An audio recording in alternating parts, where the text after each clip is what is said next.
Thank you for the invitation and the nice introduction. And it is my pleasure to share some of our recent work here, and I look forward to the discussion.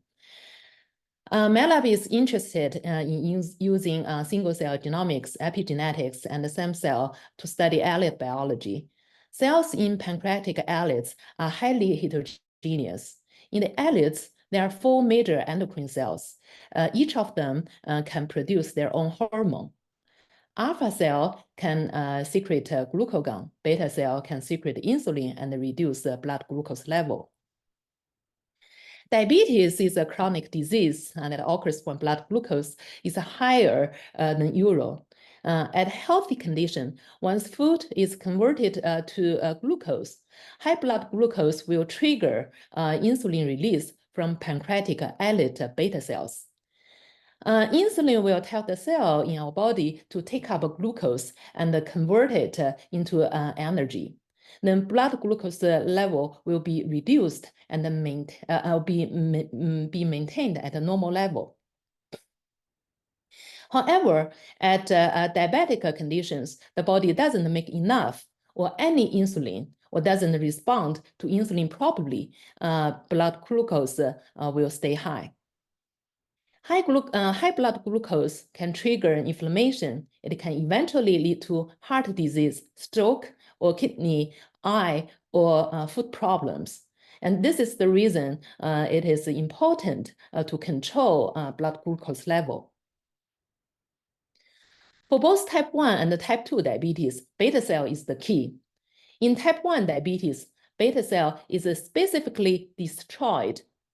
So this figure is showing you insulin-positive beta cell in yellow can be found in healthy islets. However, very few or no more beta cells in yellow can be detected in T1D islets. Beta cell is also dysregulated in T1D. And this figure is showing you a function of beta cell declines during progression of T1D. For T2D, it is caused by a combination of dysregulated beta cells, reduced beta cell mass, and insulin resistance. And the figure here showing you the T2D, in T2D, beta cell mass in purple are significantly reduced compared to it in healthy islets. And in T2D, beta cell is also dysregulated. During the progression of T2D, at the beginning, insulin resistance in green goes up. And the insulin production in gray will try to compensate insulin resistance. However, once beta cell are exhausted, beta cell will be dysregulated.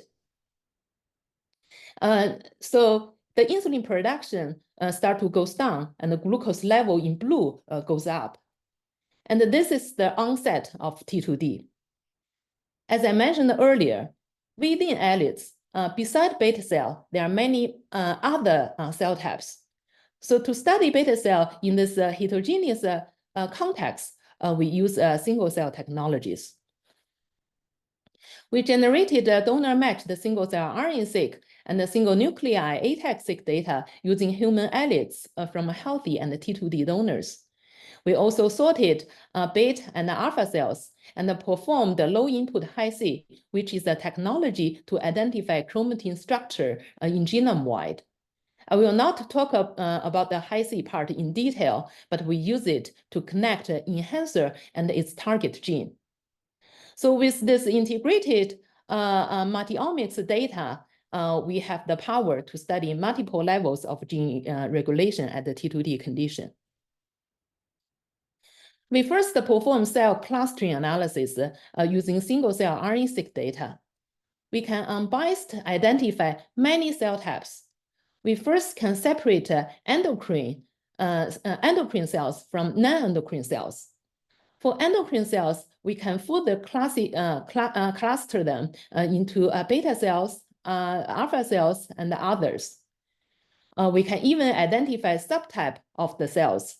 For example, there's a small portion of proliferating alpha cells in alpha cell population. Similarly, we also perform the cell clustering analysis using single nuclei ATAC-seq data. ATAC-seq is a method to identify open chromatin and used to study gene transcription regulation. So this clustering analysis shows us we can clearly distinguish different cell type using single-cell ATAC-seq data. And this genome browser here showed the aggregated ATAC signal from each cell type. And each column shows the genome loci near the marker genes. For example, we can detect a strong signal only at the insulin loci only in the beta cell, and the signal at the glucagon loci only in alpha cells. So the data suggests our data is clean. So now the question is how to identify disease-relevant genes in beta cells. In bulk cell analysis, the difference between healthy and disease samples can be very small. Therefore, it is necessary to obtain samples from many donors to increase statistical power. So here I'm showing you how we solve this problem using a single-cell analysis. To illustrate, green are the normal cells, yellow are the cells at the transition stage, and the red are the rare disease-causing cells. If we can separate and directly compare the cells at normal, transition, and the disease status, then we can identify the genes that change with disease state, even if only a few donors are available. And those changed genes are disease-relevant genes. To do that, our previous work developed a new algorithm called RePact. This is how we did it. Here's a scatter plot showing you all the beta cells in three-dimensional PCA analysis. On the left, the location of the cell is determined by single-cell transcriptome. Blue cells are from a healthy donor, and the red from T2D donors. We can clearly see a continuous shift from healthy to diabetes. So we can draw a regression line here and project all the beta cells onto this trajectory, give every cell a pseudo-index representing how far a cell has traveled from healthy to T2D. Now we can identify genes that change with T2D index. And those changed genes are T2D signature genes. Similarly, we can perform RePact analysis independently using ATAC data. All the beta cells are plotted according to the single-cell ATAC landscape in this figure. And the peaks that are changing with T2D index are T2D-associated ATAC peaks. For example, with T2D index going up, the expression of FFAR4 and RBP4 they are going down. Consistently, the ATAC peaks on those genes are also going down towards T2D, suggesting those two genes are repressed in the T2D condition. In contrast, with T2D index going up, ID1 gene is upregulated, and the highlighted ATAC peaks near ID1 is also stronger in T2D, which indicates the gene is more active in T2D. So we found around 200 genes are downregulated in T2D, and 500 genes are upregulated in T2D. We also identified more than 5,000 ATAC peaks that are going down, and 4,000 ATAC peaks are going up with type 2 diabetes. Since transcription factors are the key disease driver, we performed the motif analysis on those T2D-associated ATAC peaks, and found the most depleted motif in T2D is the HNF motif. Both HNF1A and 1B are famous monogenic diabetes monogenes. On the other hand, some motifs are increasing with T2D, include NeuroDis and NGN. which are known to be important for endocrine progenitors during beta cell differentiation. It may reflect the beta cell de-differentiation in diabetes. To validate these findings, we compare those motifs to their gene expression towards T2D. Indeed, most of predicted transcription factors are consistently up or down regulated in the T2D trajectory. So we propose that these transcription factors are potential key drivers for T2D pathogenesis in beta cell. So far, you can see that we are facing the challenge of comparing single-cell genomics data from different individuals. We are relying on repacked algorithm to isolate disease as associated heterogeneity. However, you can see from this cartoon, the fundamental assumption of repacked is the beta cells can be different within the same donor, or we can call it intra-donor heterogeneity. Previous studies have reported a broad beta cell heterogeneity in function and morphology.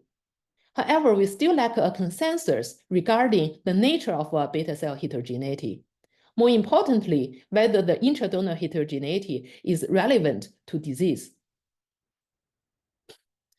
After establishing the robust T2D trajectory with repacked at both transcriptome level and epigenetic level, we can directly investigate whether T2D-associated beta cell heterogeneity exists within each person. To answer the question, we plot beta cell distribution within each donor according to their transcriptome profile or ATAC profile. We can clearly see every donor has T2D low index cell and a T2D high index cell, which suggests that healthy persons have both good and bad cells. Those bad beta cells are leaning towards T2D. In contrast, at the T2D condition, the whole population of the cells shift to the red towards T2D. And the figure on the right from ATAC data shows the same pattern.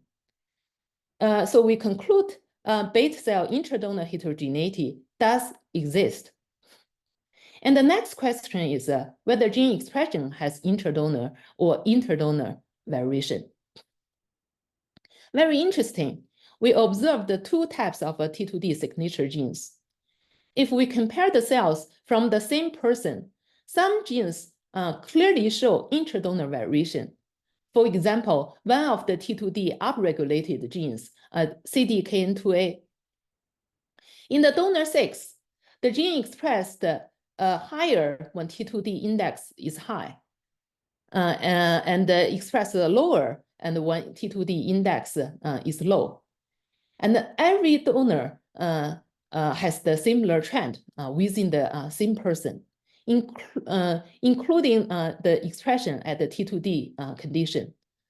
In general, the expression level is higher in T2D.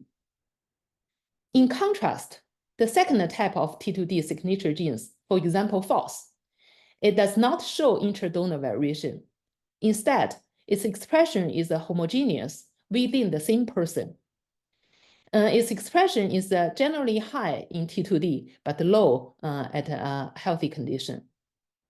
Similarly, for the T2D downregulated genes, we have another two examples. PPP1R1A is an intra-donor variable genes, and the RPL36 is a inter-donor variable genes. Now we systematically classify T2D downregulated genes and upregulated genes into intra-donor and inter-donor groups. We then performed the geoanalysis for them and found their functions are different. I will not show you here, but intra-donor variable genes are more relevant to beta cell function, and the inter-donor variable genes are more relevant to housekeeping functions. And this results suggest that these two types of genes may contribute to T2D through different mechanisms. Similarly, The defined T2D-associated ATAC peaks also showed intra- and interdonor heterogeneity. We further scanned transcription factor motif on those T2D-associated ATAC peaks and found HNF1 alpha motif is the most significant transcription factor at the intradonor T2D downregulated ATAC peaks. So we predict HNF1 alpha can drive intradonor beta cell heterogeneity and contribute to T2D. With the multi-omics analysis, we further predicted HNF1 alpha target genes. And we found many of these target genes are top intradonor genes downregulated in T2D. To validate, we knocked down HNF1 alpha in human beta cell line with 2 different siRNA, and 8 out of 11 target genes are validated. And FXYD2 is one of them. We will come back to this gene later. So we predicted HNF1 alpha can drive intradonor beta cell heterogeneity using genomics data. Then we decided to use a different method, flow cytometry, to validate this prediction with human islets. For every experiment, we stain sample with 3 antibodies, C-peptide to identify beta cell, and then HNF1 alpha and its predicted target genes. In the step 1, beta cells are selected using C-peptide. And in the step 2, HNF1 alpha high cells are highlighted in beta cells only. The second plot only shows C-peptide positive beta cells, and the y-axis shows HNF1 alpha signal. Consistent with our prediction, we can clearly see a population of HNF1 alpha high beta cells in red. In the third step, we examine expression level of HNF1 alpha target gene in the HNF1 alpha high beta cells. So if HNF1 alpha can drive beta cell intradonor heterogeneity, then HNF1 alpha high cells can also express more of its target genes.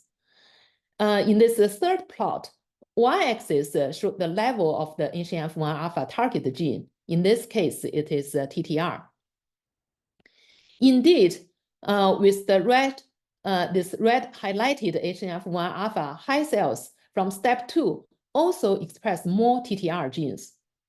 So these cells are also significantly separated from the rest of the cells. And the second row showed another HNF1 alpha target genes, A1CF. And the third row showed the third example, PKIB, same observations. As control, we did the same experiments using antibody against HNF1 alpha non-target genes. So this time, those red highlighted HNF1 alpha high cells do not significantly shift away from the regression line. And the pattern is different from what we saw here in the HNF1 alpha target genes. So all these are consistent with our prediction that HNF1 alpha can drive intradonor beta cell heterogeneity. So what is HNF1 alpha? It is a transcription factor. Mutation in HNF1 alpha are the most common cause of rare monogenic maturation onset diabetes of the young. We call it MODY3. And the single mutation in this gene is strong enough to cause diabetes.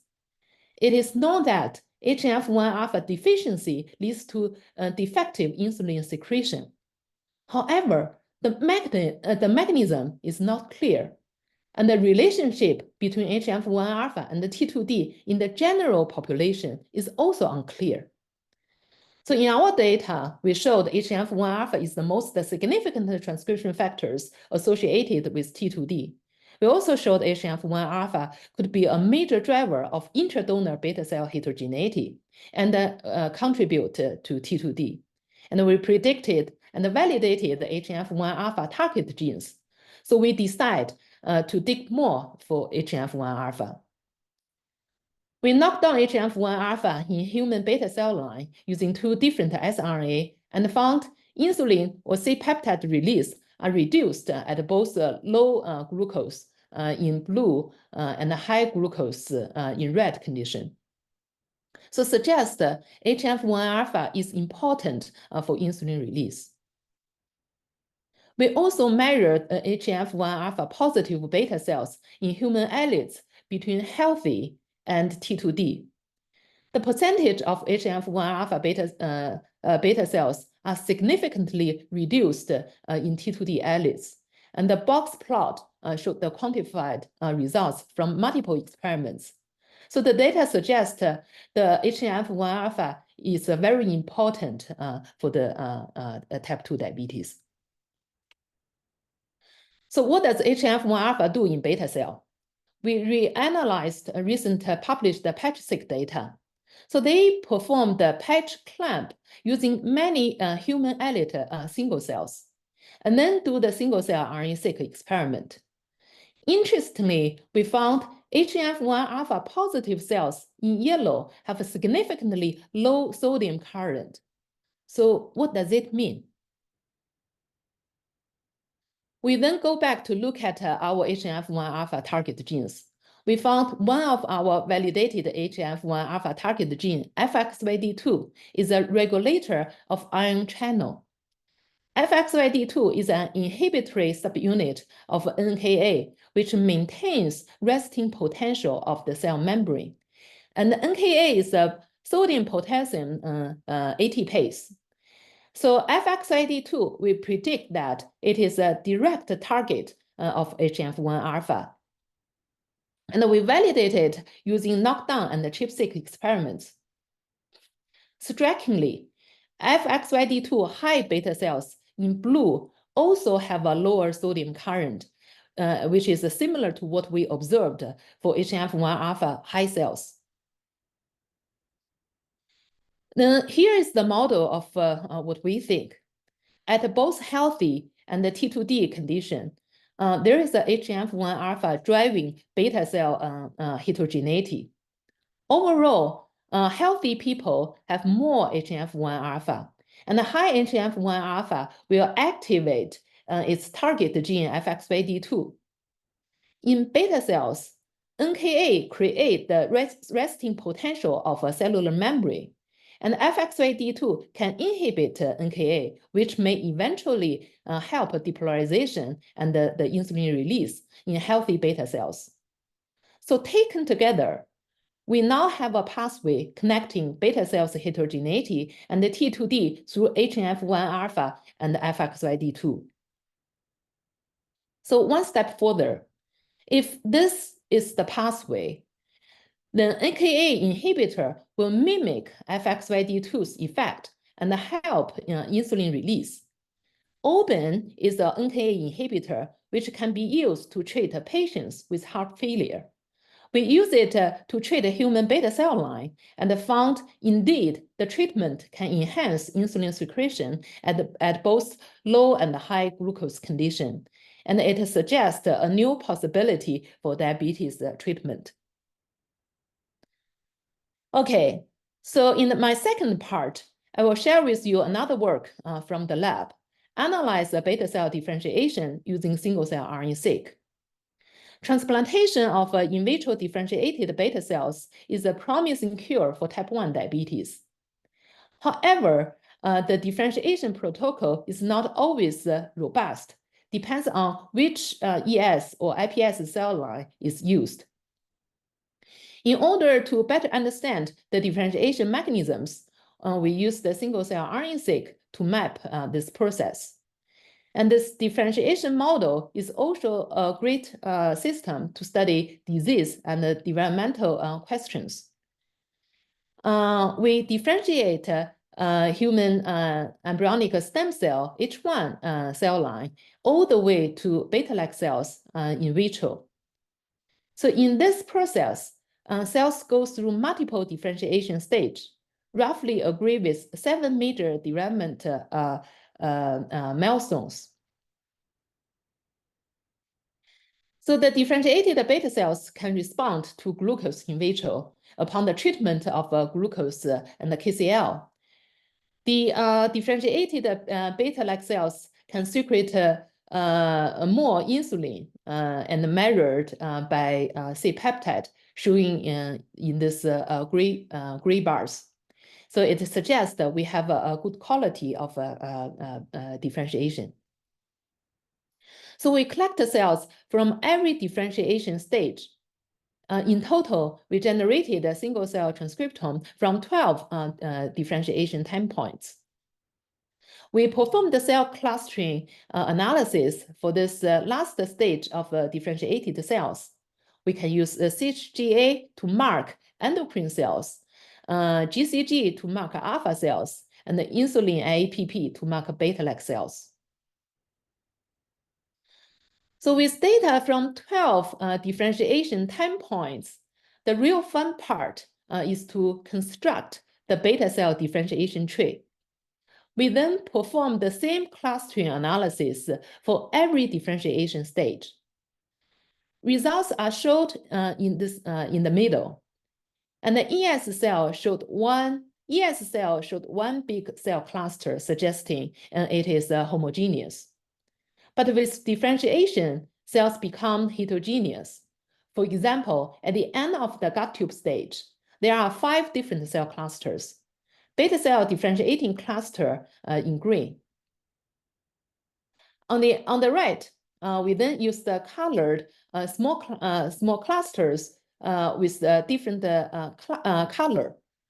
Beta cell differentiating cluster in green and connected by red lines, which are the cells on the red track differentiating to beta-like cells. So with further differentiation, cells become more heterogeneous. From stage 5, we can clearly observe both endocrine and non-endocrine lineage of the cells. And the beta cell developmental tree in red extend all the way to beta cells or alpha cells. We can use this cartoon to represent this tree. We project any gene's expression and the timing of the expression on this tree. We also developed a user-friendly visualization app. If there's any gene that you are interested, you are welcome to check it out on my website. We next extract the highlighted main beta cell developmental tree in the middle, and compare all the dynamic genes expression during the beta cell differentiation. We identified almost 7,000 dynamic genes along beta cell differentiation. In this heat map, every tiny row shows a gene's expression pattern across the beta cell differentiation trajectory. And the color shows the expression level. We classified genes into multiple groups according to the expression pattern. For example, some genes are highly expressed at the beginning, such as the SOX2 gene, right? Some genes only transiently expressed in the middle, for example, SOX17, while some genes do not express until the late stage. And this zoom-in figures show you the expression of classic beta cell signature genes. You can see in general, they express at a later stage. You can see this data can precisely capture dynamic expression of those genes. We also compared the enrichment of diabetes and obesity GWAS genes to this dynamic expressed genes. The color of the bar showed the extent of the enrichment for each group. I want to point it out that we found many GWAS genes only transiently expressed during differentiation. So this is telling us those disease-relevant GWAS genes might contribute to the disease during development, although they may not express at all in matured beta cells. So now the next question is how to improve differentiation. First, we need to understand how cell fate is determined. For example, between endocrine and non-endocrine. In order to identify the cell fate switch genes, we compare the dynamic gene expression between these two trajectories and identify all lineage-specific transcription factors, which are supposed to be important for the cell fate determination. I showed some of them here. During endocrine differentiation, endocrine transcription factors start to express, but they remain silenced in non-endocrine cells. Many of these transcription factors are known to be essential for endocrine specification. For non-endocrine transcription factors, they have an opposite trend. They can express in non-endocrine differentiation, but repressed in the endocrine, such as HIS1. If we can inhibit non-endocrine transcription factors, such as HIS1, we probably can elevate the endocrine differentiation, especially to promote beta cell differentiation. To test it, we knock out HIS1. And the knockout of HIS1 can indeed promote endocrine population. So the differentiation efficiency is evaluated at the stage 5 by flow cytometry. HIS1 is a downstream transcription factor of Notch signaling. Gamma secretase inhibitor can block Notch signaling and inhibit HIS1 expression.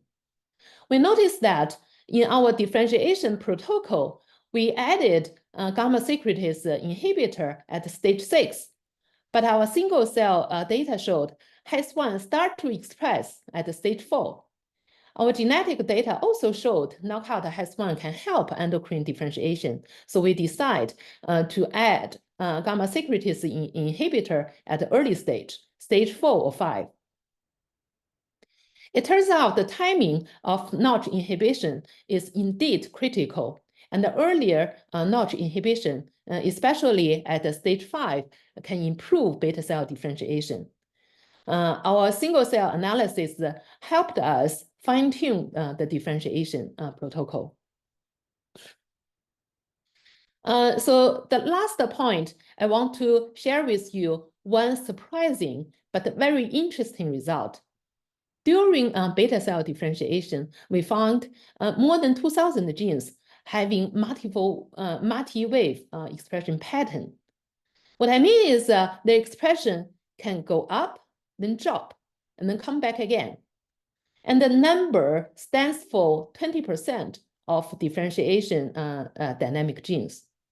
So this is telling us reuse of the same gene during differentiation is common and might be important. I will not show you the global analysis data, but we do observe different stage specific enhancer can activate the same gene at a different development stage. For example, TCF7L2. It is one of the two-wave transcription factors. It is a downstream of Wnt signaling pathway. The first wave of its expression at ES stage, and the second wave at S3 and 4. From the active enhancer mark H3K27 acetylation ChIP-seq data, we observed E1 and E2 enhancer, they near TCF7L2, and this is the first wave ES-specific enhancer. And the second wave of the TCF7L2 expression appears at S3, when the second wave specific enhancer E4 appears. E4 is the strongest enhancer located in the same LD block with the T2D GRAS SNP 146. And this SNP is the most significant genetic marker associated with T2D risk. Given the potential importance of this enhancer, we decided to delete this E4, this second wave enhancer, and explore its role. We found that deletion of this E4 can specifically reduce the second wave of TCF7L2 expression during S3 and S4, but it does not affect its expression at the first wave. This is at the ES stage. And the enhancer deletion can promote the endocrine differentiation marked by CHGA and NKX 2.2. So which is in line with the Dr. Martin's finding that Wnt inactivation can promote endocrine differentiation. So this results opens up a new perspective that TCF7R2 GWAS locus may contribute to T2D by affecting endocrine development. To summarize this part and show you a time-resolved beta cell differentiation tree where it suggests a massive gene reuse during differentiation. With the example of TCF7R2 and HES1, I also showed you how this can help us better understand diabetes etiology and could get us to improve the differentiation protocol. Lastly, we developed a web app to visualize the gene expression on the lineage tree and the elite data. So here I want to show you. So if you are interested in any gene, you can go to my web page, click this resource button. It will lead you to the beta cell hub we established. So once you click it, you'll come to this web page. You can show all our previous published genomics data. We built this interactive visualization tool. And we have cell expression, gene expression, cell specificity data from single cell data. We have the repack data, which can help us to see whether the gene expression changed at the diabetes status. And I also want to show you one example. We also integrate this single cell ATAC data, RNA-seq, and the cell type specific high-C data together. So for example, if you are interested in the insulin, once you search, you can, this is the data showing you. So this is different tracks of the ATAC signal from different cell types. And the ATAC data, high-C data, they are aligned together. So we can observe the looping events, either in alpha cells or beta cells. So in this case, we can only observe this looping in the beta cells. And the looping happens is, aligned with this ATAC signal in the beta cells at this locus. And then probably this is another location which has a weak ATAC signal. So this is how the looping events are generated. And this is a beta cell specific expression, for the insulin.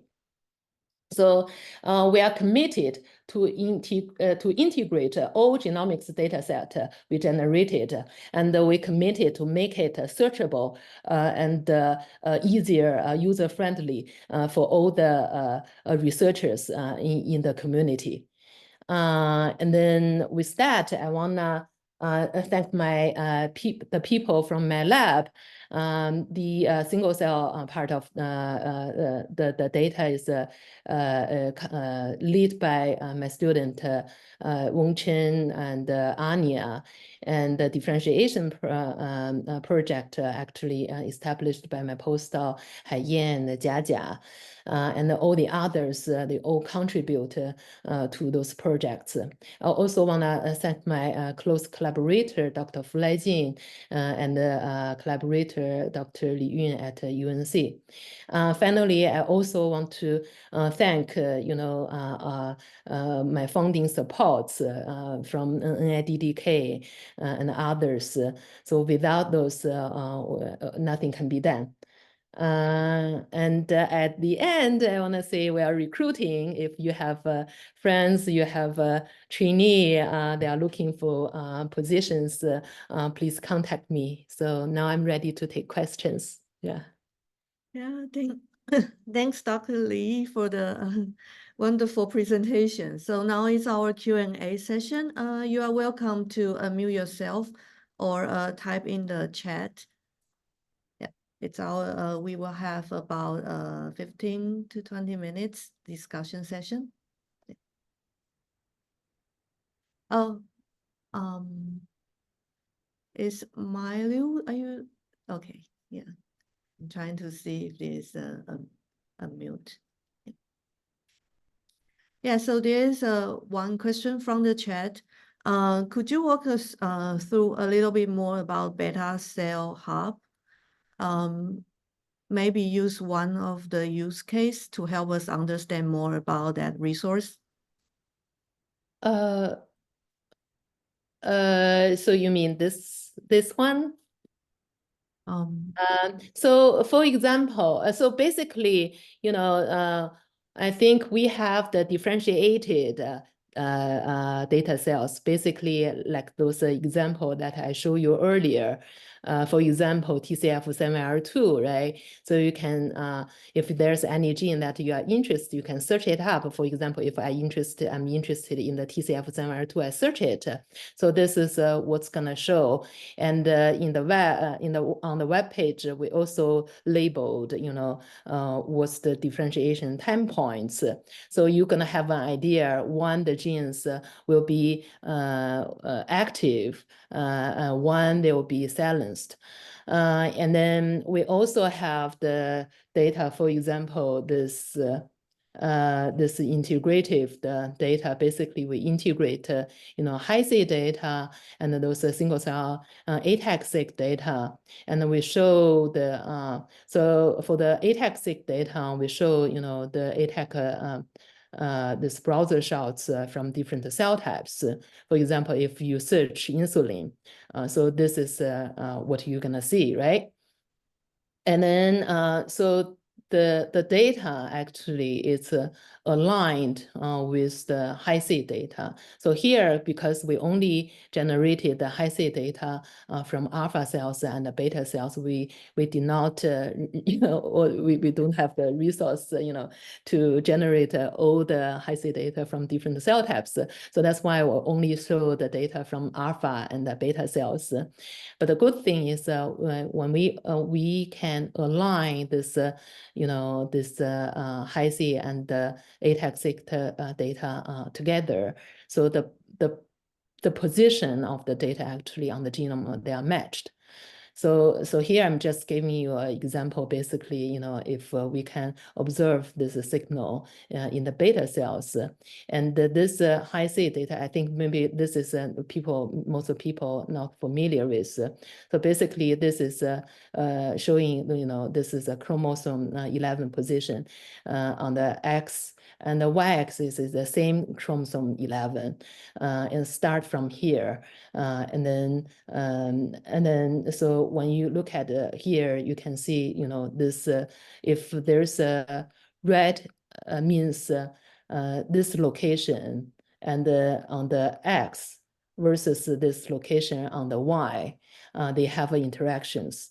So if their interactions are stronger, then the color will be darker. So in this case, so you can see, so at this same locus, so we can detect there are interactions in beta cells, but we cannot really detect this looping events, or maybe the signal very weak in the alpha cells. So it's quite different. And also, if you look at what's the other feature of this location, you can notice, you know, it's overlapped with this ATAC signal, right? So, so it indicates, you know, this could be, you know, driving, or maybe the other factors can also be involved, you know, in this looping events. Is it good? Yeah. Let's see. Yeah. And then thank you. I think if there's more question, it's coming from the chat. And there is one question from Dr. Mei Liu. Do you consider cell-cell communications during differentiation? Oh, this is a great question. So in our first studies, this differentiation, this studies, we only focus on this beta cells. So theoretically, if we are interested, if we have developed the other interest in the other cell types, we can also plot the similar development tree as we did for the beta cells. Yes, yeah.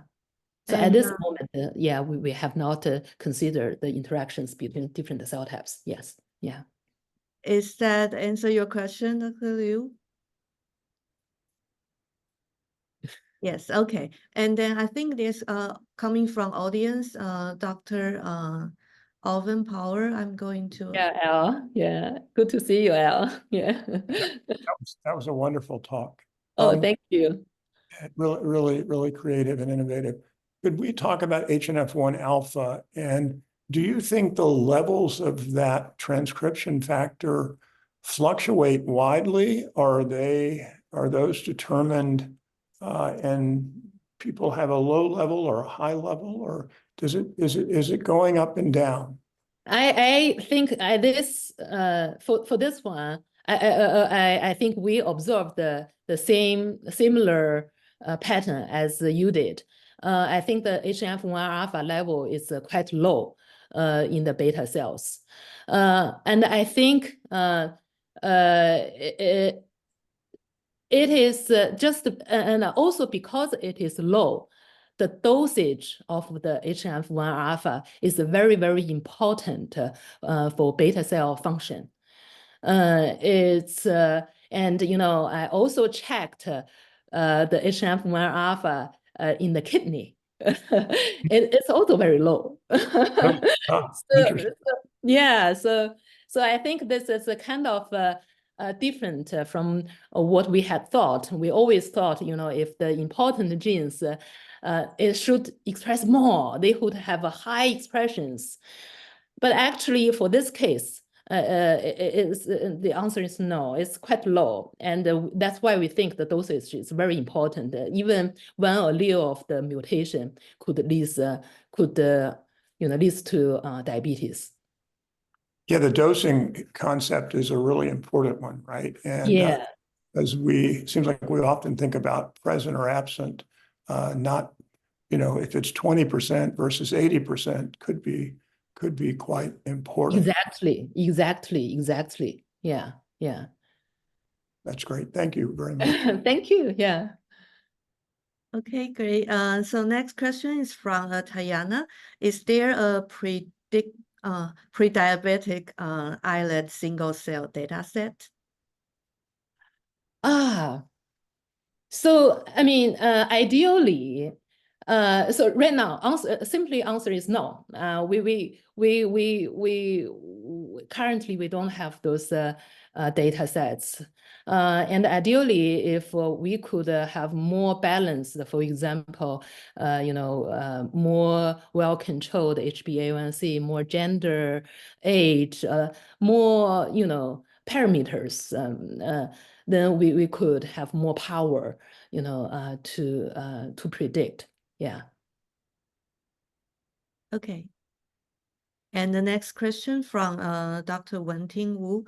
So could you explain more on dynamic gene expression? How much changes of those gene expression? Are those genes more enriched in transcriptional factors? Would you think this dynamic gene expression pattern also exists in mature cell?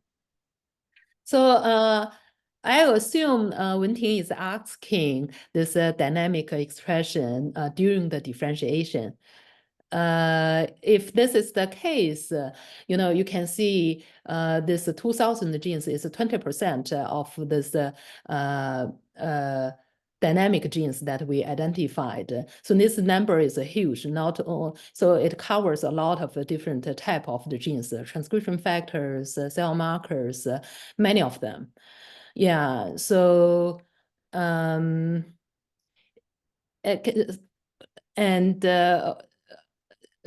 can you remind me again, Wenting what Wenting is asking. The dynamic genes are gonna be what?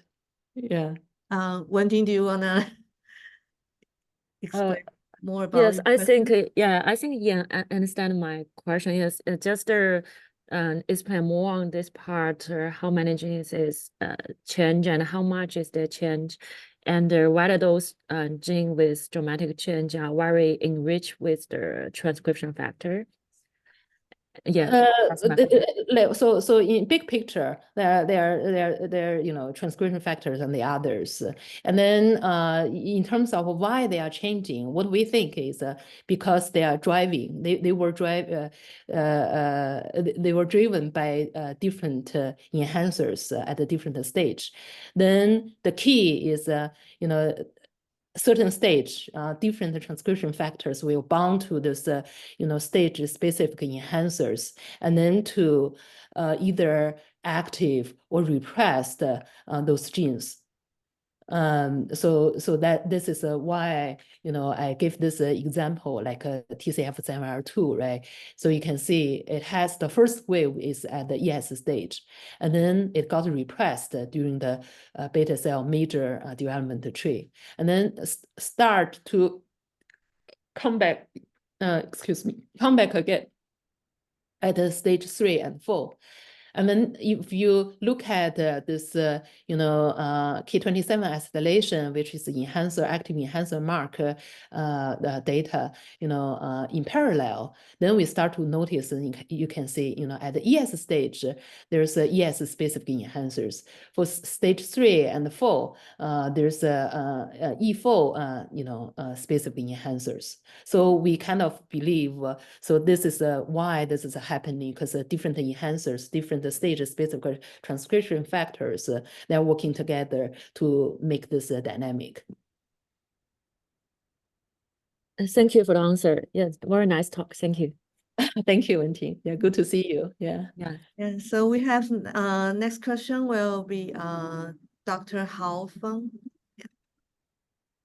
Hi, Yan. Very nice. Yeah. Thank you. Yeah, I'm in K School of Medicine as well, and hopefully our office is not too far away. Very nice talk. I have a question regarding your beta cell lower dimensional analysis. I think you showed the first 3 PCs for single cell RNA-seq and also the first 3 latent somatic indexing for the single cell ATAC-seq, single nucleotide ATAC-seq. Yes, and those PCA analysis. Yeah. Right. Those and you color code the cells based on the healthy status, and then you establish this pseudo state link through that, right? That's right. I'm wondering if those pseudo states actually show any capacities to predict the severity of the disease. So if you, for example, if you pin subjects cells to a point in a line in a pseudo states, whether those more severe type 2 diabetes patients resides on the far end of the trajectories, let's say. I'm just curious about that. Yeah. So this is a very good questions. So currently, we kind of afraid of doing that. The reason is, so this is right. So this is the trajectory you are talking about. Yeah. So here, you know, so we put all the, no matter, you know, the cells from healthy or T2D, we put them together and then draw this regression line. So basically, you know, every cell has a pseudo index representing, you know, at this end, probably we can consider they are healthy. At this end means they are more, you know, T2D. But there's a case, you know, for example, we are right now looking at the PancDB, which is you know, a big consortium. They generate a lot of human islets single cell data. And then we notice in some case there's an outlier, you know, a big change, although for unknown reason. So if that happens, so we without you know, the other donor you know, to repeat this phenomena, then we cautiously remove this type of the data. Yeah, because we only, focus on those repeatable, reproducible, cells or trend. If it is not, at least at this moment, we need to put it away. Yeah. Thank you. I think, as a biostatistician who do methodology work, I think there's a relatively rich literature on the pseudo-time inference, and you the pseudo state here. But I think we always encounter this hurdle of choosing a proper topological structure, and also choosing a proper starting point to infer the cell state along the pseudo-time. That's right. Yeah. I think that's a common challenge here. Yeah. It's a very nice talk. Thank you. Yeah, thank you. Yeah. Okay, thank you. So next question from Dr. Liu. Does HIF1A upgrade BHIHE41?